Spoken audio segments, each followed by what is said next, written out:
Hey everyone, it's just Mike. I just got out of seeing Mission Impossible: Dead Reckoning Part One. I just thought I'd do a video while I'm in the parking lot. Anyway, my thoughts about the film are I feel like it's this franchise is everything that Indiana Jones should have been. I know I saw the fourth, like I keep saying the fourth. It was the fifth Indiana Jones movie like a couple weeks ago, and it's kind of ironic, that right around the same time that Tom Cruise's Mission Impossible Dead Reckoning Part 1 basically came out like a week after or 2 weeks after. Initially, I think it was supposed to come out the 21st, and then they moved it up a week, which is pretty weird. I think it's because I just didn't want to go up against. I think that the studios didn't want it to have it go up against, Christopher Nolan's Oppenheimer and the Barbie movie. But anyway, so yeah, I went to go see a late showing of Mission Impossible. I couldn't sleep, so here I am. We're just getting out, and it's after 2 a.m. And it was a long movie. It's about 2 hours and 43 minutes. Haley Atwell and Tom Cruise, Simon Pegg, Ving Rhames, were all a part of this. Rebecca Ferguson did a nice job as well. I love the fact with every Mission Impossible movie that that we get the iconic the theme song for it.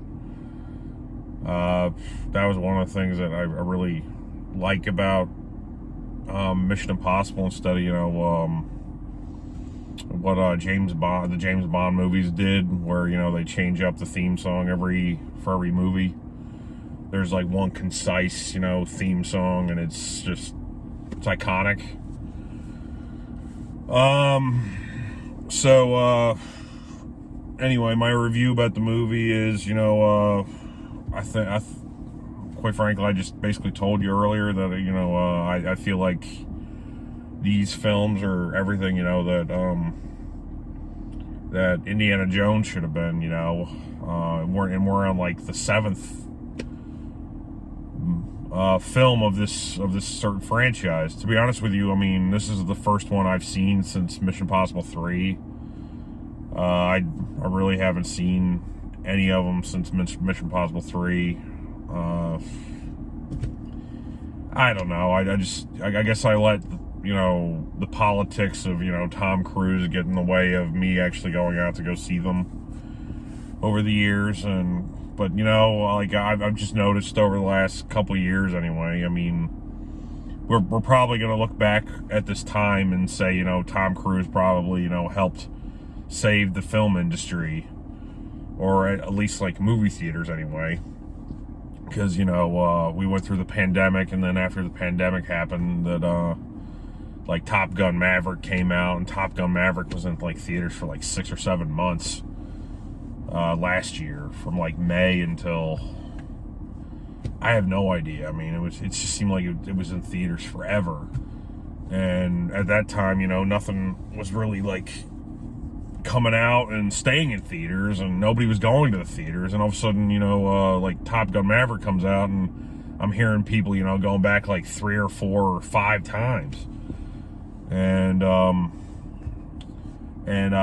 remember seeing the first trailer for this movie right here back then, in May of last year. I think it came out like Memorial Day weekend last year. Top Gun Maverick, anyway. So anyway, the film I felt like was pretty much on par for what I thought it exceeded my expectations, really. You know, I thought, you know, that the pacing was really well done. There were certain, you know, there was of course a lot of action with these kind of movies. I mean, even it was, there was some dry humor going on in there. So, I mean, I don't know exactly what you all want me to tell you about, but what I've seen, what I saw from what I took from it. I mean, I did notice, you know, that I felt like there were some elements maybe that I've seen before in other films, especially with, you know, the antagonist. I mean, we like, you know, like, I mean, I saw a lot of elements from like Goldeneye, in this with Ethan and another like basically another character in the movie, and even with, you know, the thing that they call the entity. I know for a fact I've seen that in other films before. I mean, it's, I mean, Skynet from like Terminator 2, for example. Or, you know, like I'm pretty sure I've even seen it in like some James Bond films. I mean, the entity that they keep calling it is like, it's like artificial intelligence. I'm not sure if that's a spoiler or not. I mean, quite frankly, I'm excited to see where this is going to go. But I mean, you know, like I've seen, you know, other people talk about in other reviews about how they don't really like when, like, you know, films like end on a cliffhanger. I mean, that was one of the things that I saw about, you know, Spider-Man Across the Universe, about certain people that were reviewing that movie, which I thought was, you know, like, quite personally, that was like my favorite. That's still my going on like my favorite film of the year so far, with how everything was concise and to the point, and the pacing and the whole 9 yards. I thought that film was absolutely perfect, from, you know, like the score, you know, the voice acting was great, the writing was perfect in that movie. But anyway, so, you know, a lot of people were, you know, complaining about the fact that basically, you know, ends on a cliffhanger. Well, same thing goes for here, that this film ends on a cliffhanger. I mean, it's already it's in the title, for God's sakes. I mean, it says, you know, it says Mission Impossible Dead Reckoning Part 1. I mean, if that's a giveaway that, you know, it's going to end on a cliffhanger, that there's going to be a follow-up to this. But, you know, like, the more I thought about it, about, you know, Spider-Man Across the Spider-Verse, because I saw that again the other day after Matt and I went and saw it, and I was thinking to myself, you know, that quite frankly, the way that they did that, I have no problem with the cliffhanger at the end of that movie. I thought it was a perfect setup for, you know, like, basically I started thinking to myself, you know, how, like, in the history of film, pretty much, you know, that when we do a trilogy, or when, you know, if like a production company does a trilogy, they often start off with the first film, and then the first film, whether or not, you know, it does well enough at the box office or not, they decide that they're going to do, you know, a second film and a third film, right? Because so basically, like, the first film, they just basically, you know, they would condense it and make it one singular film, and try and make that the best film that they could.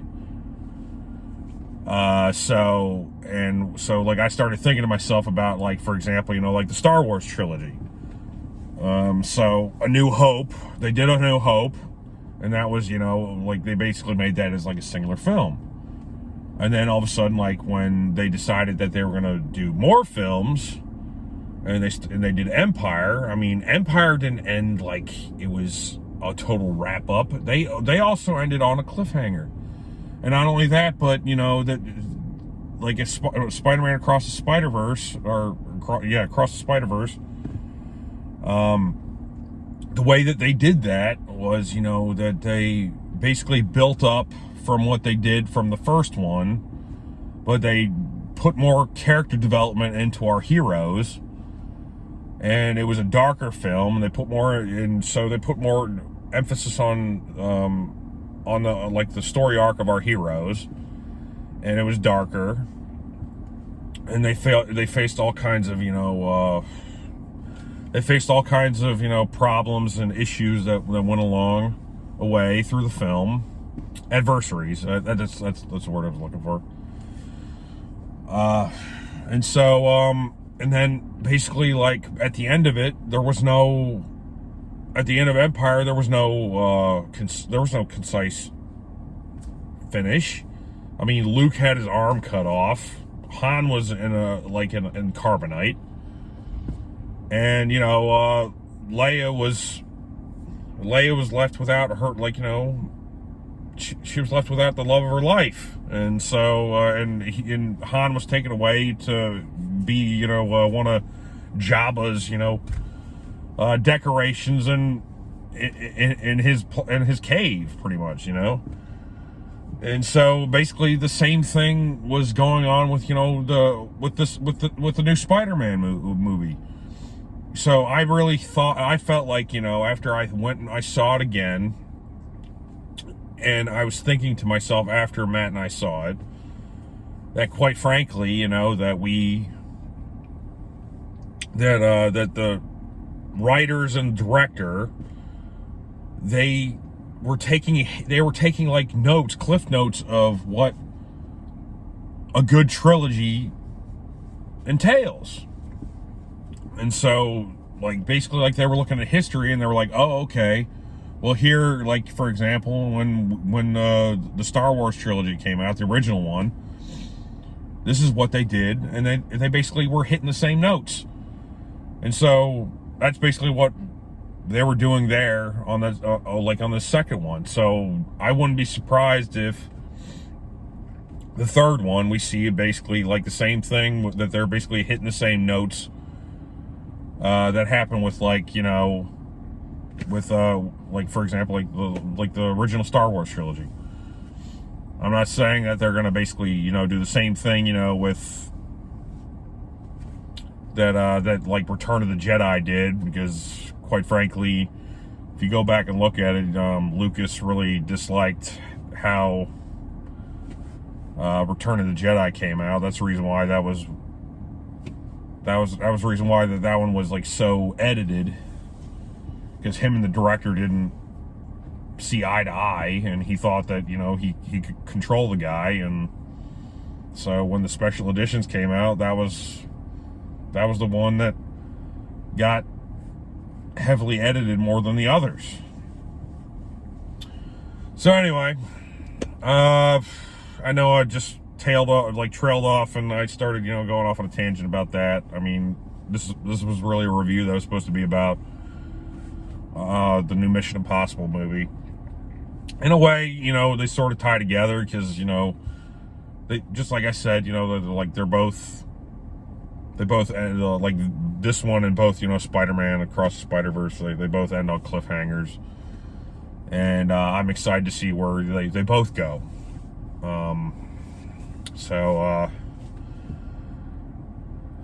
Anyway, if anyone's seen this and they want to comment on what on how they felt about the film, just let me know. Comment below, subscribe, the whole 9 yards.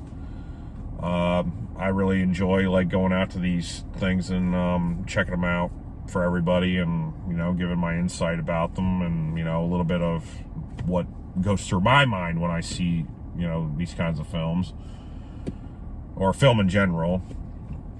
But anyway, that's pretty much That's pretty much my whole thought process on it.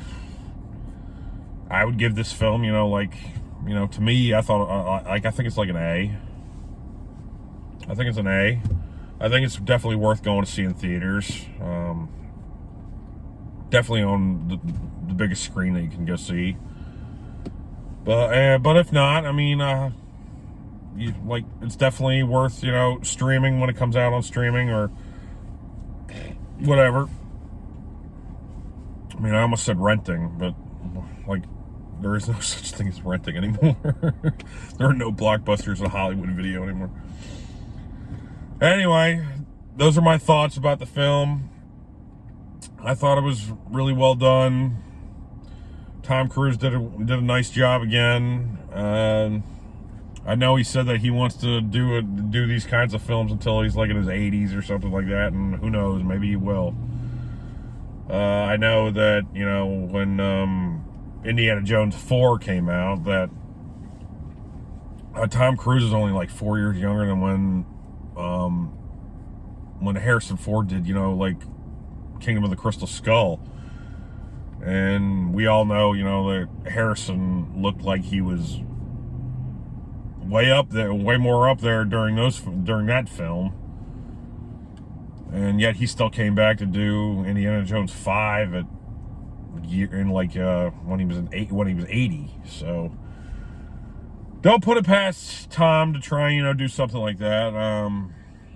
Again, I try and look past, the artist for the art, and so, I mean, I know that he there's a lot of things about him I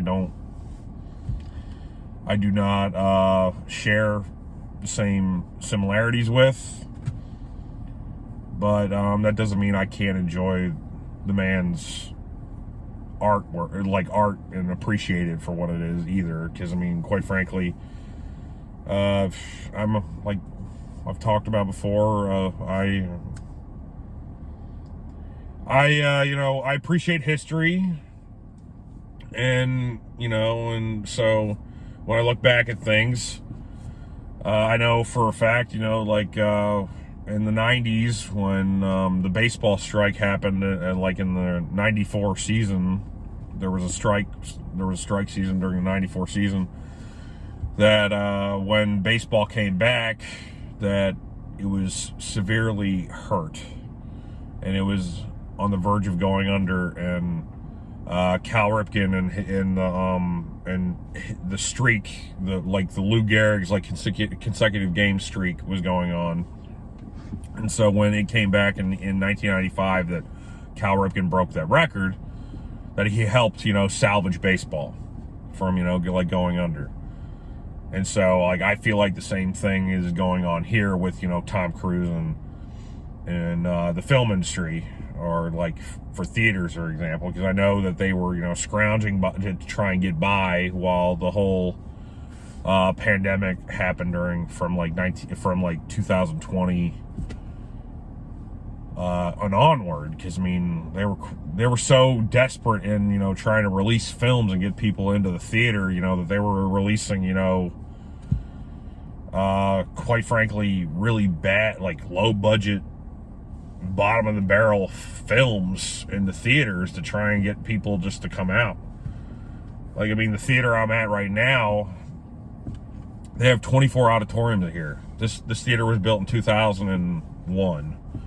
They have 24 auditoriums here, and they built this auditorium. They built this theater to have to have the most auditoriums at any theater in the area. Well, we're in a day and age where that 24 auditoriums are unnecessary because of streaming and everything. So when I go onto their site and look at films, to pick out something to go watch, there are so many films on here that are not, mainstream films that they just throw in here just to basically put people in the seats. So that's just what I'm getting at is, so if they're doing it, I know other theaters were doing it during that time too, because there was nothing coming out for a while. And so when Top Gun Maverick hit the theaters in like May of 2022, after basically like a 2-year hiatus, like of really low turnouts, and to see what it did, I have appreciation for the fact that he released that to the theaters directly instead of doing what like Disney Plus did to Scarlett Johansson when they did Black Widow. They released simultaneously. They were like, we don't give a fuck if anybody's going to go to the theater or not. We just want to basically have some, like, make sure people are going to see the film. And we also want some subscribers onto our streaming site.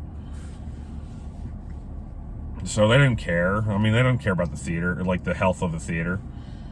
Whereas, with Tom, you could tell, that he really cared about the fact that he wanted to try and salvage the industry. So with that, I give him, a lot of credit. And so, I mean, I might not agree with the guy's, personal beliefs or whatever behind closed doors, but that's not my job to judge anyone. My job is to basically critique what they put out.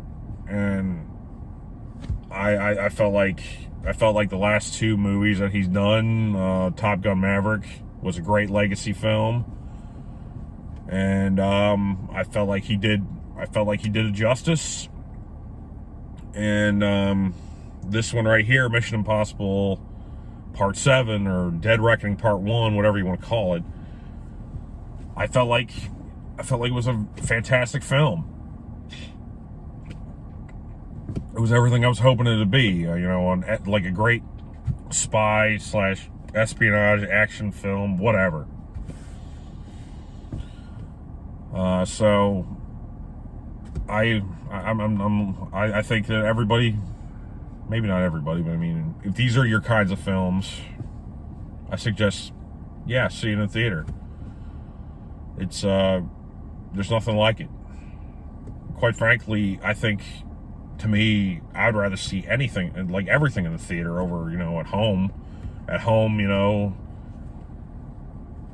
on a small screen, I don't think it hits the same as it does on a big screen.